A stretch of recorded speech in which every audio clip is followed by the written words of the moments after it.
Hey there, this is Therese Skelly, and I am so excited that you are going to be listening to an episode of the Fiercely Brilliant podcast. Do you like those two words? Fiercely Brilliant. My hypothesis is that you are here for a reason. We all are.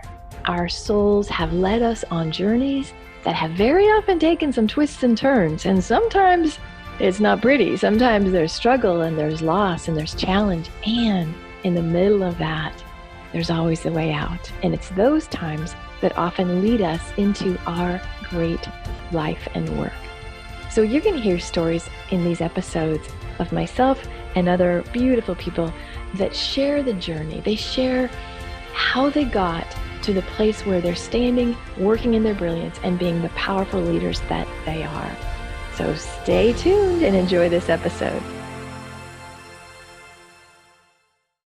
This is Therese, and I'm recording a solo episode of the Fiercely Brilliant podcast today. And this show is about living your life in the most brilliant version, the most expanded expression of you that you can do. Living your business in a way that you feel magnificent to show up and not like, it's making some money, right? I want you to live fiercely, brilliantly, magnificently out in the world. So today I'm going to share a story, something that I did recently, and there's so much, there's a lot in it for you as well. So I'm going to share the story, and the concept of this is, are you pushing your limits? Okay, so let me ask you, are you living today where you're just kind of like pushing yourself, or are you in your comfort zone? Are you living that like scary, exhilarating, like are there times when you find your edges and you're pushing past them? Well, I don't know about you, but these days I'm not jumping out of airplanes. I don't do adventure sports. Things with a boyfriend are very stable. Kids are good. Dogs are well trained. So truthfully, I'm kind of comfortable in my life, right? And that's cool. It took a lot of work to get comfortable because I had a lot of trauma. I had a lot of things I had to overcome. And so to be in the space of like, life is comfortable. That was pretty, that was a thing that I strive for. But I don't want to strive for comfort today. I want to rust out. I want to get to the end of my life and just go, shit, I lived big. Oh, I did it, right? So, okay, so let me tell you the story. This is just crazy. I have a chapter in a book called The Younger Self Letters. And it's where you basically write a letter to the younger version of you. And it's really a beautiful, inspirational, magical book. The problem is I don't have a lot of early memories because of childhood trauma. So I engaged the help of my friend Therese Skelly, she's got a company called Creative Rights, and she helps people tell their stories through performance, through writing, monologues, all kinds of things. So I was working with Terry in the chapter book, and she's getting to know me, and she's hearing how I am and how I show up, and she just stops and she says, you have to tell your story. I'm inviting you to my Gorgeous Stories class. I want you to do a performance. And out of my mouth, I'm like, yes, before I could stop myself and just go, when do you have time? What story? Right? So here's what I know. When you hear a big yes like that, you don't say no to it. You don't go, well, do I have the time? Will that work? I'm traveling a little bit. And you just, when it's a full body yes, you say yes, because that's where expansion happens. That's where the edges come. Okay. So thankfully I had a while back, I had written some stories. I'm like, oh, I'll tell this story. So I pulled a story, and the story was about when I was divorced, newly divorced. I met a man from Match.com. I met a man, and it was transformative. This relationship was very short-lived, 6 months. It was an agreed upon, we're not going to have a future, but we're going to hang out for, we didn't agree. You didn't need to hold it there. If you want to hear the story, let me know and I'll send you the video. But so it was this relationship, and I got so much healing in this relationship. So much was healed. Well, some of it was, I had been a sexual abuse survivor. And so in this relationship, there was a lot of healing in that area.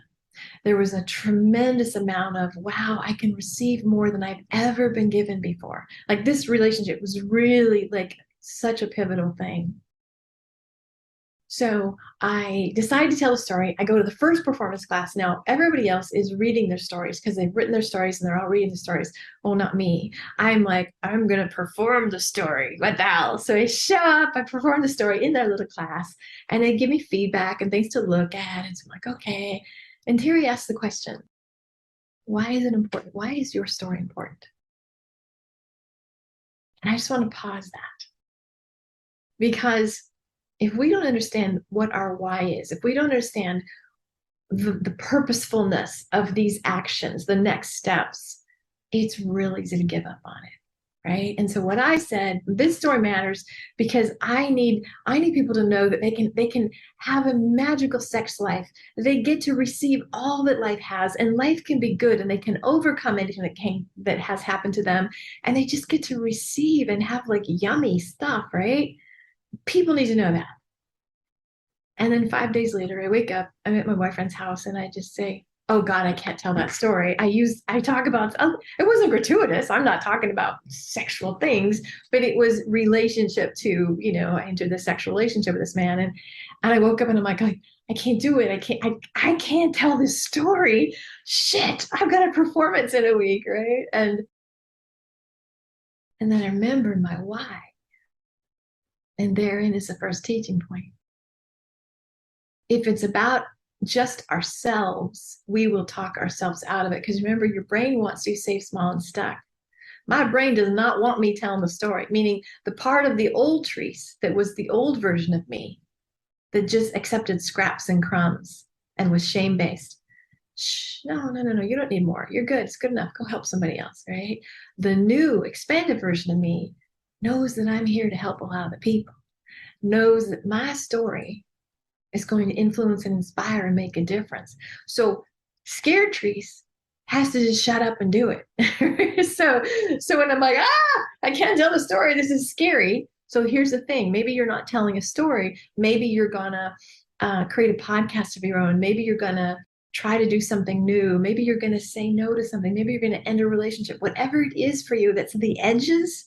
It's like, this is uncomfortable. You have to have a why. When you have a why, then everything orients around that.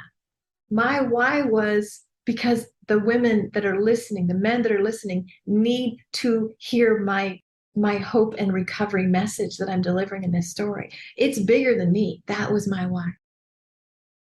Okay, so Sunday is the day of the performance. So it's a Zoom performance. There's a bunch of people online, and the storytellers went in order. I was the second one, and I have to tell you, I was so nervous. Oh my gosh, I'm like beforehand, I'm doing EFT, I'm tapping, I'm like grabbing my essential oils, puffing the oils, I'm going bathroom, I'm peeing. I just pee when I get nervous. I was so, oh God. And then Terry's like, okay, next up, Therese Skelly, and I step up, and here's the second piece of the story. I made a decision that I would like leave it all there. I would not hold back. I would not worry what people thought if I said a swear word. I would not freak out if the little voice in my head said, "Oh my God, you just said the word oral sex." Oh God, they know you've had oral sex, right? I just decided I am going to be full in. I'm going to give the performance of a lifetime. I'm not going to hold back. Now, I don't know another place in my life where I had that level of boom, right? I'm super comfortable in this venue. I'm super comfortable teaching and telling stories, but this story in a performance, there's something really different about that, right? And what was different is my level of, whoa, I am going all in. I mean, I'm all in my business. I've weathered bankruptcy and all the things, and I've never quit. But it was such a fascinating, like, there was a decision of like, you're going to give every single thing, like every drop of you. You're going to tell the story with so much passion and so much like, boom. Now think about in your life. Do you do that? Do you have that? Is there any place that you have the experience of going all in? I don't, right? I'm not in anything competitive. Well, training the dog, and he's doing so well. Like he's kind of the star of the show most of the time, right? So, and that's about him. Like he gets a free will in that. So there's not there. I'm not competing with anything. I'm not showing up, expanding myself. I'm not, Pilates. I'm working on being the most flexible 63-year-old in the room. And again, I usually achieve that. So there's not a lot of like, oh, hell, Therese is on the edge here, right? And it was magnificent. Like after the performance, I'm like, oh, oh. And immediately the comments started coming in. People were DMing me, private messaging me saying, oh my God, your victory is my victory. I had the same story, but I haven't gone as far as you. I didn't get the message of how to receive. I'm not quite where you are. Thank you for showing me what's possible. I had people just going, you slayed it. One of my dear friends who's very critical, like this chick is critical. She will analyze and slice apart, the words and all the things. She's like, I was afraid to watch your video because you know how I am. And oh my God, you got to do the moth talks. We need to get you on TED stages. Like people thought I was a professional performer. And I went in with no expectations. I didn't go in to get something. I gave in what I went in as. I said, this story is for me and from me. This story is helping heal me, which it did because it was very hard to tell. It was very emotional and I got a lot of healing out of it. And it's from me. It's a healing story. I went in simply to be of service. And I got so freaking expanded. I was on a high for days. I'm kind of addicted to this living on the edge thing right now. I'm like, oh hell, what's next? That's how we live fiercely brilliant lives. So maybe this is a call to wake you up. Maybe this is a call to say, hey, find an edge. Find something to lean into. Find some way. And it's not like, oh God, I'm not enough. I have to. No, it's not at all that. It's like, where could I grow? Where could I do something that would be wildly, it's like that razor's edge, right? That like, oh God, I'm gonna pee my pants and this is magnificent, right? How often do you have those experiences? For me, it wasn't often. And I want more of those experiences. So that's this message. Push your edges. But it's not like, oh, I'll push my edges and learn how to do accounting. Oh, I'd rather like slice my wrist. That would not be, there's the like, oh crap, I have to do something hard and I'm going to learn it and it's going to suck. And then there's the, oh, I've always wanted to do that and I've been afraid. Or I would love to master that, or I would love to have that. It's got to be in alignment. Don't just do shit to just push your edges to learn new things. Do it from alignment. Do it from what would feel magnificent to do, right? I've always wanted to like take a comedy class or do improv or whatever. And apparently now I'm a storyteller. So that's it. That's the message. Find the places where the edges are. Now, I'm listening to a lot of podcasts on longevity and listen to science, the guys that study the brain, the body, all the things connected. And I heard recently Dr. David Singer talk about the cells, the things that make energy in our body. There's two functions. One is the abundance, and the other one is from stress. Okay, let me explain. So the abundance piece is, imagine you are fat and happy, meaning you're well fed, you have all things, you're eating steak every day, or you're eating really well. Your body basically says, we don't need to make a lot of energy because there's an abundance of food, and they're eating steak and they're happy and they're comfortable and they're sleeping and their temperature's regulated. Actually, the paradox is the more comfortable you are, the more actually that ages you. The converse of that is, if there is, this is why things like intermittent fasting, cold plunges, intense exercises, those things create stress. You know, when you lift weights, you literally shred the muscle fibers. So it's a stress, and the body's like, send energy, we got to repair. When you're limiting your eating window, you know, a short, you know, like an 8-hour window of eating, the cells are like, oh crap, there's no food, got to send energy, we got to make more energy. So if it's the same way in our cells as it is in our world, a little stress on you grows you. A little stress on you creates more life, just like the cells, right? And so it's interesting. I was listening to these podcasts the same time I was doing my performance. And I was like, oh, okay, poof, where can I find good stress? Where can I find the stress that, as I say, pushes the edges? And so that is what I'm inviting you to look at. And here's what I want to hear from you.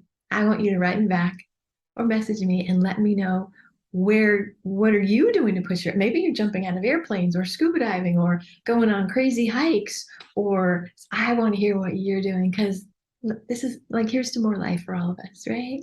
All right. Thank you for listening, and remember to send me your stories. Peace and blessings. Bye now. Hey, this is Therese, and I'm so excited that you were with us today for another episode of the Fiercely Brilliant podcast.